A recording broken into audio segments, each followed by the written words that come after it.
Dan, you asked me about the pinhole surgical technique, and the question was, what was the question about the technique? What are your thoughts about it? How does it compare? I mean, it's hard to say what it is in anybody's hands, but in your hands compared to using alloderm. Okay. What are your feelings about the technique? Yeah, it's a great technique. It's actually a genius concept and very simple concept of creating a pedicle flap or a tunnel just from an apical direction. So I have had good success with it, but I don't use the pinhole for every case. The technique itself works well for cases where you have relatively good tissue, where you have some tissue that you can manipulate and move coronally. And I've had good success with it, but it's relatively new. It's been in Dr. Charles' hands. It's been around for a long time, but open to the dental community. It's been around. Now we're getting it 3 years. And I was one of the first trainees in this technique and had quite a bit of experience. And I had very good results, but I don't have enough to actually compare between the different techniques. Now, there's a question here from Kyle asking about the long-term success of the pinhole over the traditional free gingival graft. Now, what's important to know is that the free gingival graft is traditionally not used for soft tissue coverage or for root coverage, because the primary goal is to increase attaching keratinized tissue, like I showed in the presentation, around teeth for implant sites. And the success in root coverage is not very high. Also, from an aesthetic point of view, the aesthetic appearance of a free gingival graft is not as good as all the other ones. So they're actually, one is an apple, one is an orange. Okay, we can't even compare the two. I'd like to get a little bit more into detail, not so much technically, but if you think about tunneling, and if you think about the conventional tunneling with alloderm versus the pinhole versus the Vista technique, which is also an apical approach for creating a tunnel, it's very hard to compare. And I can tell you that you can achieve success with all of them. The advantage that you have with the tunneling technique is that you most definitively suture the tissue. The pinhole, as it is taught, is promoted as a non-sutured procedure. So with tunneling, and I have no problem suturing, and I love suturing, but with suturing, you have just a guarantee that this tissue is going to be there because it's sutured in a sling technique around the teeth.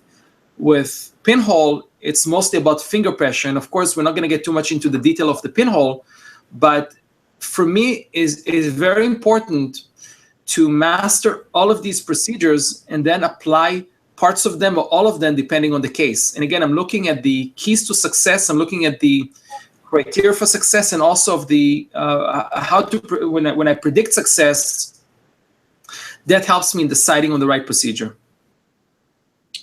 Good. Now I see Gary asking. Dan, I'm sorry if this is not like the answer that you wanted. No. It's a lot of things we don't know. Yeah, no, it's a great answer. It's exactly what we want, because we want to really know.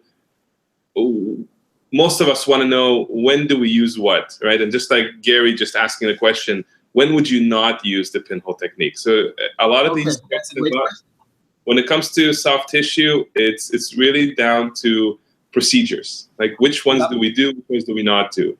And this is great. Like, when would you? What would be the specific cases where you would say, no, absolutely, the pinhole is not going to work in this case?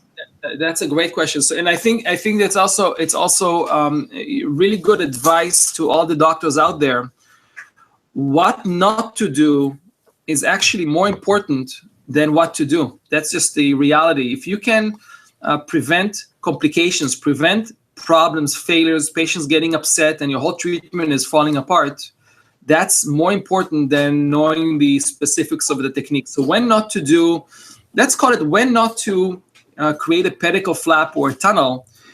If you have tissue that is extremely friable, inflamed, mobile, you have a significant frenum pull, there's an aberrant frenum, don't try to tunnel. I mean, even at the hands of the experts, Tunneling is challenging, requires training and practice and expertise. So don't set yourself up for trouble and try to tunnel with a pinhole, with a vista, with alloderm, when the tissue is just all over the place and loose. Don't do that.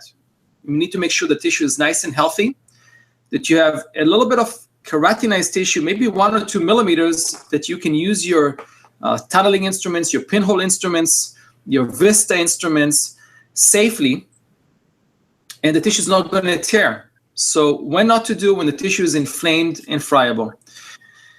If you have reasonable tissue quality and you have a great patient and an ideal recession site, not with interproximal tissue, and you have all the criteria for success, if you're well versed in all of these techniques, then you have an option you can consider, and definitely you can always email me and ask me these questions. But what I'm finding out, and again, a quick tip of advice, if you know only one procedure, you're becoming a one-trick pony. And what do I mean by that? You know one technique, and that's all you're doing. If you have doctors that I just know the tunneling technique and they don't know about connective tissue grafting, they'll do only the tunneling and everything will be a tunnel.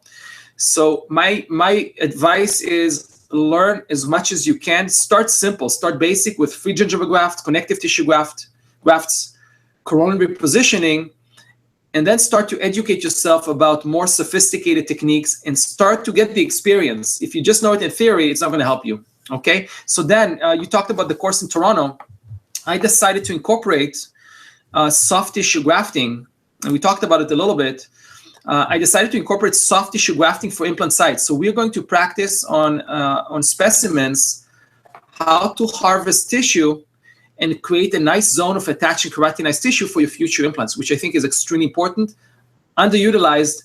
And it's so important that the American Academy of Oral Surgery, the AMOS, is inviting me every year as a regular speaker, giving courses to oral surgeons on how to do this procedure. So oral surgeons are already buying into that. So I think we all should know the advantages of attached and keratinized tissue for our implants.